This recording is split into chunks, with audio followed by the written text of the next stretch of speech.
Channel पर सभी का हार्दिक अभिनंदन। हम अध्ययन कर रहे थे बेसिक जो अपने इलेक्ट्रॉनिक्स थी उसके बारे में। इलेक्ट्रॉनिक्स का जो चैप्टर चल रहा था वो चल रहा था ट्रांजिस्टर। लास्ट वीडियो में हमने गेन के बारे में पढ़ा था। आज चलते हैं उससे आगे। आज का जो टॉपिक रहेगा वो हमारा रहेगा ट्रांजिस्टर के अंदर बाइसिंग की विधियां, जिसे बोलते हैं अभिविन्यास। मतलब जो अभिविन्यास क्या होता है, ट्रांजिस्टर अभिविन्यास का मतलब होता है ट्रांजिस्टर अभिविन्यास।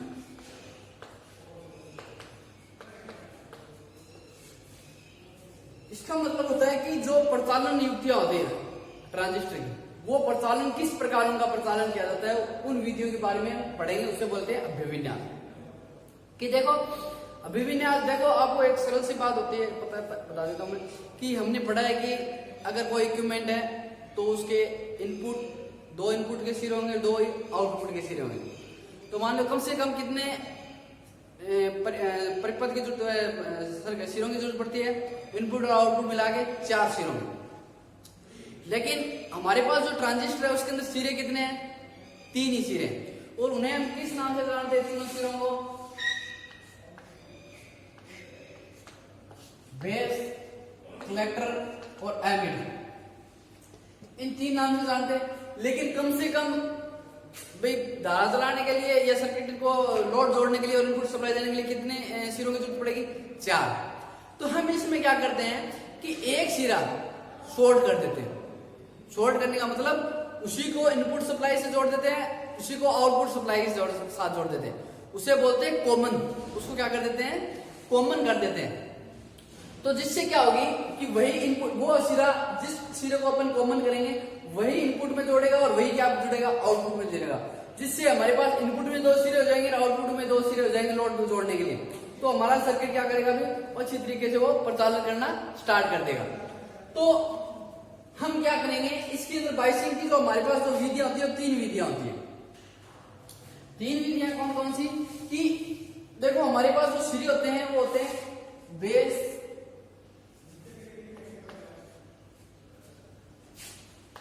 एमीटर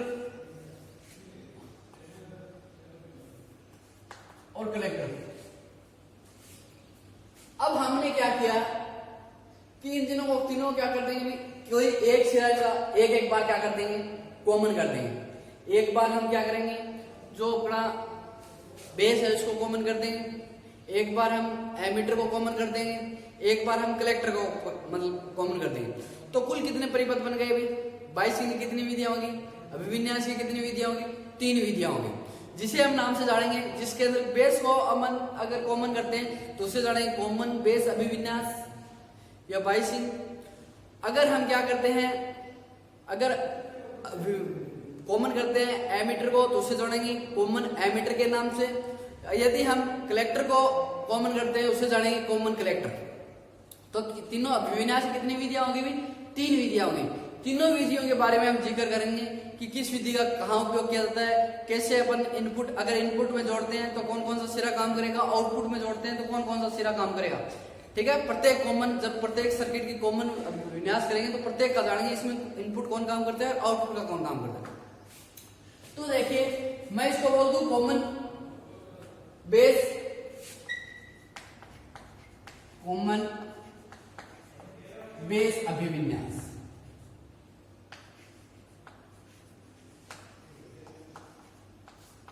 अभिविन्यास क्या होता है? प्रचालन की जो युक्ति होती है, प्रचालन की जो जिस तरीके से हम प्रचालन करते हैं, वो प्रचालन की जो प्रक्रिया होगी वो क्या कहलाएगी? अभिविन्यास कहलाएगी। जिस प्रकार हम प्रचालन करते हैं, प्रचालन करने का मतलब एक बार हमने एक बार कॉमन को, जो बेस है उसको कॉमन किया, फिर एमीटर को कॉमन किया, फिर कलेक्टर को कॉमन किया। तो इसकी जो विधियां है, जो प्रचालन की जो विधियां, ये विधियां क्या कहलाती है? अभिविन्यास कहलाती है। यहाँ पे कॉमन एमीटर और ये कॉमन कलेक्टर, तीनों विधियां होंगी। अब देखिए इसका तीनों का सर्किट बना के अच्छी तरीके से समझते हैं कि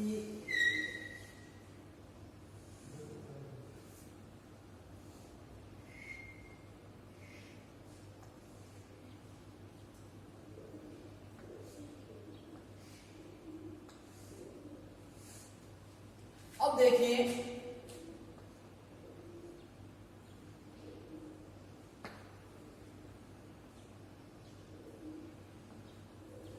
ये है आपका एमीटर और ये आपका है कलेक्टर। और ये आपकी अपन मान लेते हैं इसको एनपीएन, ठीक है। एनपीएन में क्या करती है, धारा बाहर की तरफ निकलती है, तो हमने इसको एमीटर की ओर लगाया था, तो होता है एमीटर बताता है धारा बाहर निकल रही है, अंदर जा रही है, प्रवेश कर रही है, तो वो एमीटर से डिनोट किया जाता है धारा का, और कोई एमीटर लगा दें। अब देखिए कि जो ये सिरा है ये तो बताएगा इनपुट को। इनपुट में देखो किसने काम किया, इधर ई है, ये बेस है और ये कलेक्टर है, तो मतलब कलेक्टर और बेस ने किसका काम किया भाई, इनपुट का। आउटपुट में कौन कौन काम करेगा, बेस को दोनों तरफ लेना है, क्योंकि हम कॉमन किसको कर रहे हैं, बेस को कर रहे हैं, तो इनपुट में भी बेस को लेंगे और आउटपुट में किसको लेंगे, बेस को लेंगे। तो इनपुट में ले लिया, आउटपुट में देखो ये ले लिया, और साथ में इसके साथ कौन जाएगा, कलेक्टर जाएगा जो शेष बचा हुआ, और इसमें जोड़ दिया अपन ने ये लोड। तो देखो इसके साथ कौन कौन आया, एक तो कलेक्टर आया और एक क्या है, बेस आया। तो आउटपुट में कौन आया अभी, कलेक्टर बेस। फिर चलते हैं तीसरे पे, सॉरी दूसरे पे। इसके अंदर देखो कॉमन किसको करना है अपने को, एमीटर को।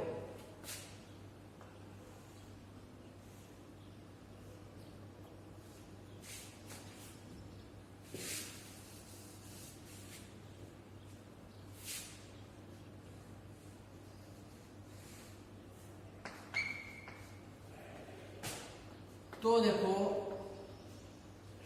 ये एमीटर है, ये कलेक्टर हो गया, ये बेस हो गया।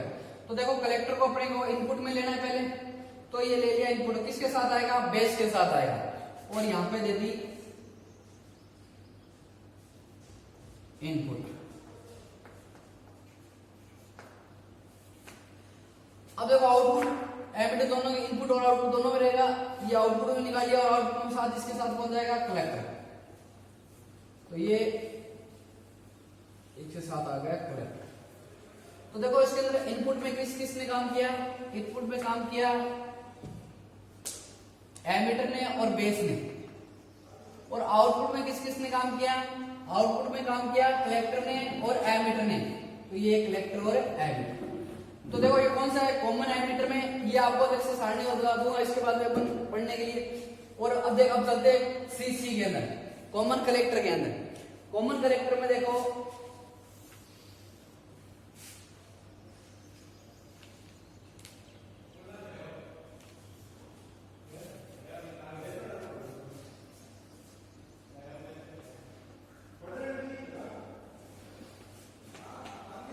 अब देखिए कि जो इसमें कॉमन किसको करना है, कलेक्टर को कॉमन करना है।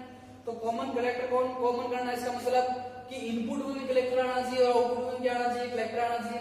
तो देखो ये बेस हो गया और इसके साथ ये कलेक्टर आ गया।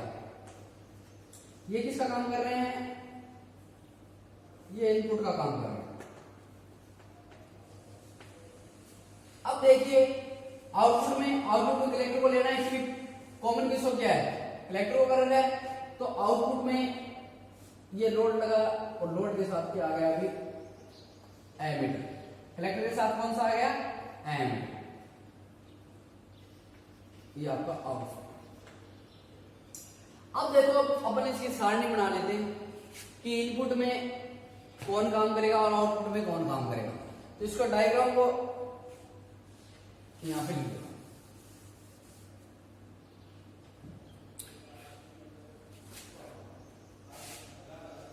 ये इनपुट और ये आउटपुट।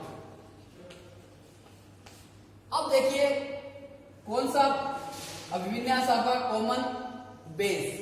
कॉमन बेस और अभिविन्यास है, उसमें इनपुट का काम कौन कर रहा है अभी, इनपुट का काम कर देखो कौन कौन कर रहा है, ये आपका बेस और एमीटर।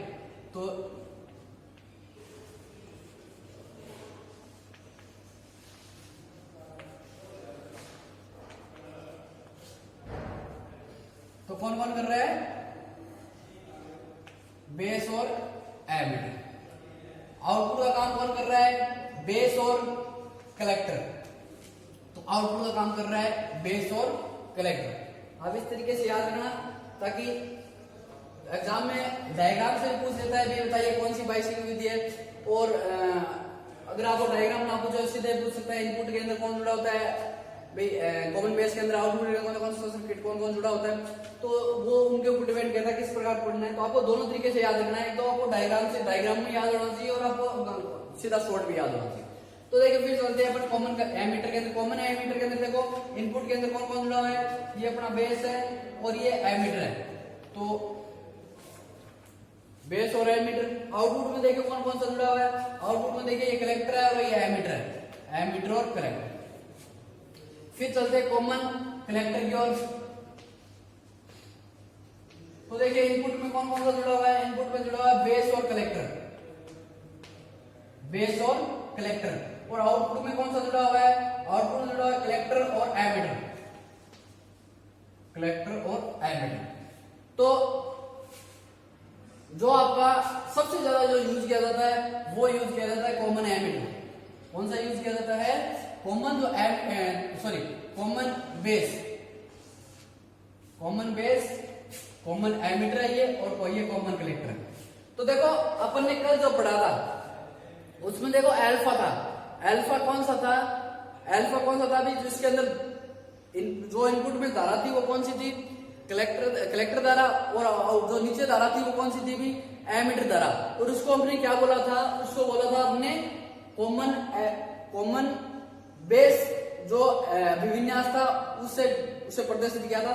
तो सबसे ज्यादा कौन सा प्रयोग किया जाता है, ये कॉमन बेस जो अभिविन्यास है वो लगभग, और कॉमन एमीटर में ही सबसे ज्यादा यूज किया जाता है। अब देखिए, अब चलते हैं नेक्स्ट टॉपिक के ऊपर।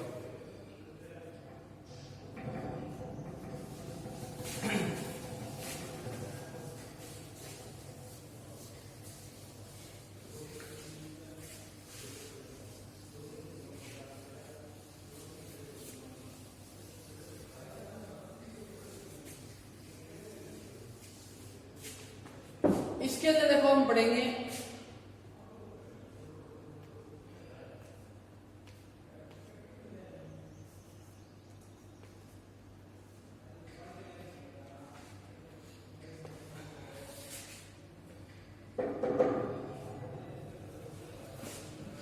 अब देखो अगला जो टॉपिक होगा हम पढ़ेंगे विशेषता।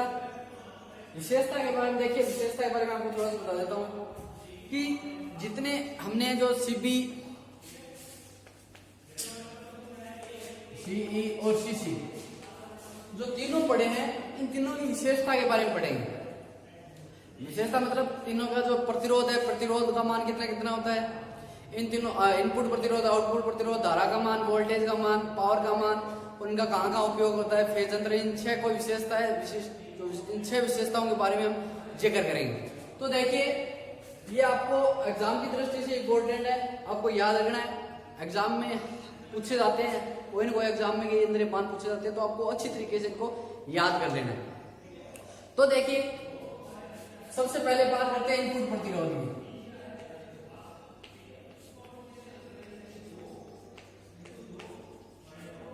इनपुट प्रतिरोध कितना होता है इसका, 20 ओम। इसका सीबी कौन सा है भी, कलेक्टर बेस है। सबसे ज्यादा उपयोग कौन सा किया जाता है, कॉमन एमीटर। सबसे ज्यादा कौन सा उपयोग किया जाता है, कॉमन एमीटर किया जाता है। उसके बाद कौन सा किया जाता है, कॉमन बेस किया जाता है। तो ये बात आपको याद रखनी है, सबसे ज्यादा कॉमन एमीटर, मतलब उसके अंदर एमीटर तो कॉमन रहेगा और आउटपुट और इनपुट का काम कौन करेगा वो आपको अभी बताया था मैंने। तो देखो ये आपको कॉमन एमीटर है। तो देखो इसका जो मान होगा, कॉमन कलेक्टर का जो मान होगा वो होगा 20 किलो ओम से 500 किलो ओम। इसका होगा 1 किलो ओम से 10 किलो। अब देखो कई बार क्या होता है कि इसका मतलब मान नहीं पूछता, कई बार ये पूछ लेता है कि भी इसका मान कितना, मतलब इससे ज्यादा होता है कम होता है। तो आपको याद कैसे रखना है कि जो इनपुट प्रतिरोध होता है वो क्या होता है, जैसे जैसे हम आगे बढ़ते जाएंगे, मतलब पहले आपको क्रम से लिखना है सीबी, सीई और सीसी, ठीक है। तो जैसे जैसे हम आगे बढ़ते जाएंगे कॉमन एमीटर और कॉमन कलेक्टर की तरफ, तो वैसे वैसे उसका प्रतिरोध क्या होता जाएगा, बढ़ता जाएगा। कौन सा प्रतिरोध की बात कर रहे हैं, इनपुट प्रतिरोध की बात कर रहे हैं, ठीक है। सबसे कॉमन बेस का सबसे कम होगा, उससे ज्यादा। अगर आपको सीधा पूछ ले कि कॉमन बेस का प्रतिरोध कितना होता है, इनपुट प्रतिरोध कितना होता है, उसके अंदर मान ना दिया हो तो आपको वैसे वहां पे क्या लिखा होगा, कम अधिक, तो आपको क्या बताना है, सबसे कम। अगर आपको पूछ ले कॉमन एमीटर के बारे में तो क्या बताना है, कॉमन बेस से क्या होता है, कॉमन बेस से क्या होता है अभी, अधिक होता है। अगर आपको पूछ ले कॉमन कलेक्टर के बारे में तो सबसे अधिक। फिर बात करते हैं आउटपुट प्रतिरोध।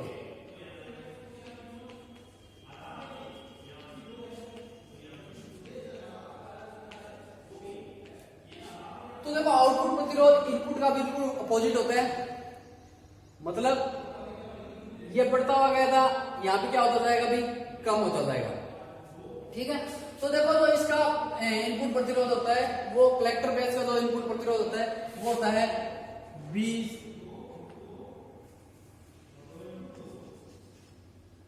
100 किलो ओम से 1 मेगा ओम।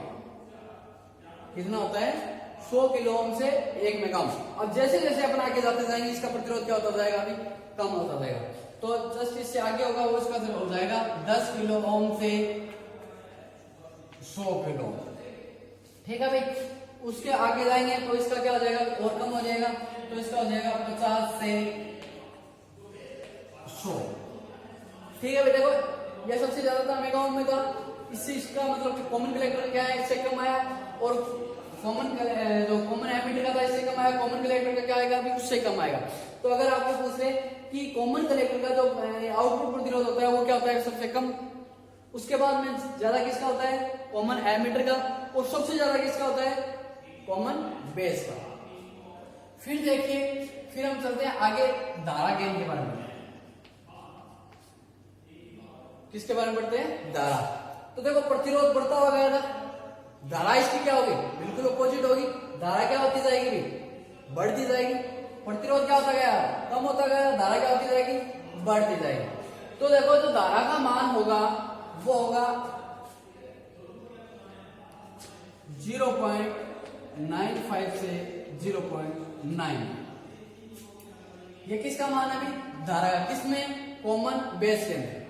अब देखो भी एक बात और देखो कि जो कॉमन बेस था वो हमने कल पढ़ा था, वो कौन सा था, कॉमन बेस कौन सा था अभी, जिसके अंदर वह कॉमन बेस धारा कौन सी थी, जिसके अंदर जो इनपुट में जो था कलेक्टर धारा के अंदर परिवर्तन और एमीटर धारा के अंदर जो परिवर्तन होता है वो कौन सा था अभी, कॉमन बेस था, या उसको किस नाम से जाना था, अल्फा के नाम से जाना था। और उसके अंदर मान कितना था अभी, इकाई से कम था। तो ये आपको मान कल ही बता दिया था, उसमें आपको इतना याद करने की जरूरत नहीं, तो आपको ये तो याद करना ही रहना है।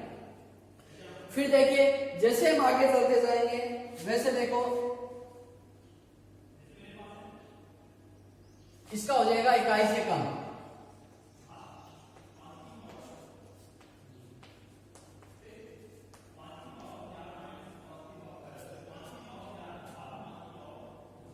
और इसका हो जाएगा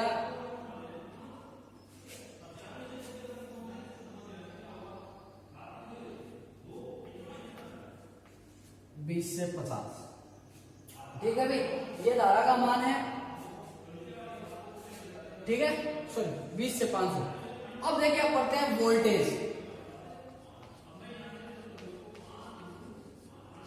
अब कौन सा मान है, वोल्टेज का मान। तो देखो आप पहले आप कौन से देखिए, इनपुट प्रतिरोध का मान बढ़ रहा था, आउटपुट प्रतिरोध का क्या हो रहा था, कम हो रहा था। धारा बिल्कुल आउटपुट प्रतिरोध के विपरीत चली, आउटपुट प्रतिरोध जिसका ज्यादा था उसमें धारा क्या चलेगी, कम चलेगी। तो धारा क्या हो रही है, अभी बढ़ रही है। अब देखिए जो वोल्टेज का मान है वो क्या होता जाएगा, बिल्कुल उसी के हिसाब से चलता जाएगा। इसका हो जाएगा 20 से 100। इसका जो कॉमन कलेक्टर था इसका कितना हो जाएगा, 21 से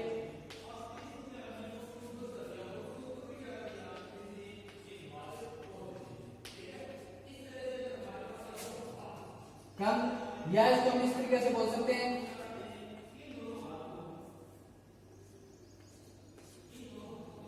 ठीक है भाई। और जो कॉमन एमीटर का है वो कितना हो जाएगा, 5 से 50। ठीक है भाई। अब देखिए अब तीसरा मान पढ़, चौथा मान, पांचवा मान पढ़ते हैं, इनपुट प्रतिरोध, धारा, वोल्टेज। अब आ गई पावर।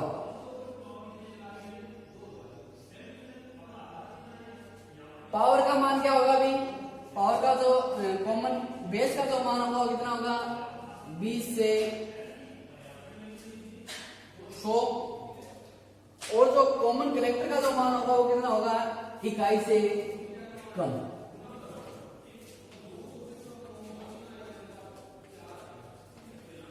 इकाई से कम मतलब इसको हम लिख सकते हैं 1 से कम, इकाई से कम बोल दे या 1 से कम बोल दे। फिर देखो जो इसका मान होगा वो कितना होगा 100 से 1000, ठीक है भाई, कितना होगा इसका कॉमन एमिटर का कितना होगा 100 से 1000। उसके बाद में देखो इनपुट प्रतिरोध होगा, आउटपुट प्रतिरोध होगा, धारा होगी, वोल्टेज होगी, पावर होगी, फिर आ जाएगा फेज अंतर। तो देखो जो कॉमन बेस का जो फेज अंतर होता है वो होता है 0 डिग्री। ये एग्जाम में पूछा जाता है फेज अंतर, बहुत बार पूछा जाता है। फेज अंतर मतलब इनपुट और आउटपुट का जो इनपुट और आउटपुट में जो धारा, जो वोल्ट धारा चल रही है, तो उसमें जो अंतर होगा वो कितने डिग्री, मतलब जैसे आपके इनपुट की सप्लाई चालू होती है उसी के साथ साथ क्या हो जाएगी भी आपकी आउटपुट की जो सप्लाई है वो चालू हो जाएगी, किसमें कॉमन बेस में, ठीक है। सेम प्रोसेस कॉमन कलेक्टर में रहेगा, 0 डिग्री का होगा कि जैसे जैसे धारा इनपुट पर सप्लाई चालू हुई वैसे क्या हो जाएगी भी आपकी आउटपुट सप्लाई चालू हो जाएगी। लेकिन कॉमन जो एमीटर है उसकी जो धारा जो फेज अंतर का मान होगा वो कितना होगा 180 डिग्री, मतलब जो इनपुट सप्लाई होगी उसके 180 डिग्री के अंतर के बाद में कौन सी सप्लाई चलेगी भी आउटपुट सप्लाई चलेगी। ये आपको इतना ध्यान रखना है, ये एग्जाम में पूछा जाता है। फिर इसका पढ़ते हैं 7 नंबर,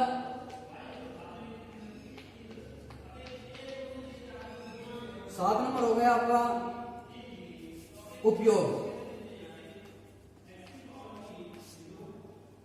अब देखिए उपयोग कहां कहां किया जाता है। जो कॉमन बेस है उसका उपयोग किया जाता है सामान्य एम्पलीफायर में,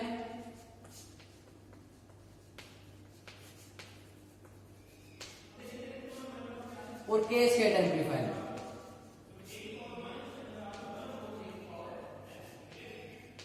तो देखो एम्पलीफायर हम आगे चैप्टर में चर्चा करेंगे, लेकिन पहले आपको बता देता हूं। देखो अपन ने ट्रांसफार्मर पढ़ा था, उसमें एम्पलीफायर चर्चा की थी कि जो एम्पलीफायर क्या होता है भी जो आपकी ट्रांसफार्मर को अपनी पावर को क्या कर सकता है, बढ़ा नहीं सकता, इंक्रीज नहीं कर सकता, लेकिन पावर को बढ़ा कौन सकता है एम्पलीफायर, क्योंकि जो ट्रांसफार्मर क्या होता है पावर फैक्टर होता है, और लेकिन जो आपका एम्पलीफायर वो पावर को क्या कर सकता है बढ़ा सकता है।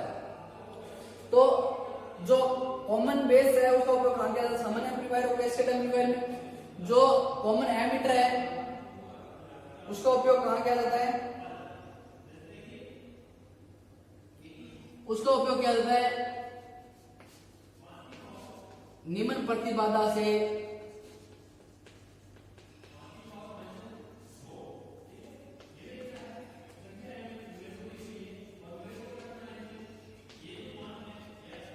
उच्च प्रतिबाधा परिपथ। इसमें क्या जाता है भाई, ये इसका होगा, इसका उपयोग कहां किया जाता है निम्न प्रतिबाधा परिपथ से उच्च प्रतिबाधा परिपथ,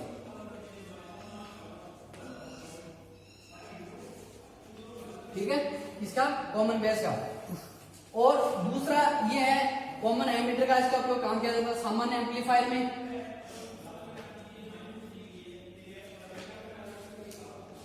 और कैस्केड एम्पलीफायर में, ठीक है। ये किसका है कॉमन एमीटर का, याद रखना।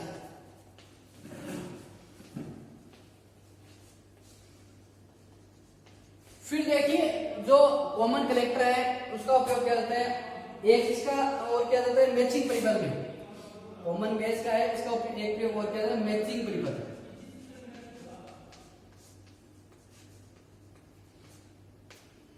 ठीक है, कॉमन कलेक्टर का क्या जाता है अभी देखो, इसका बिल्कुल अपोजिट है कॉमन बेस का। कॉमन बेस का क्या था निम्न प्रतिबाधा से उच्च प्रतिबाधा की ओर, इसका क्या हो जाएगा उच्च प्रतिबाधा से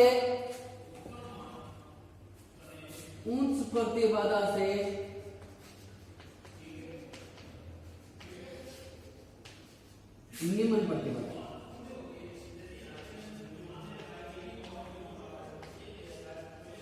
ठीक है। और एक उपयोग क्या होता है स्विच के रूप में।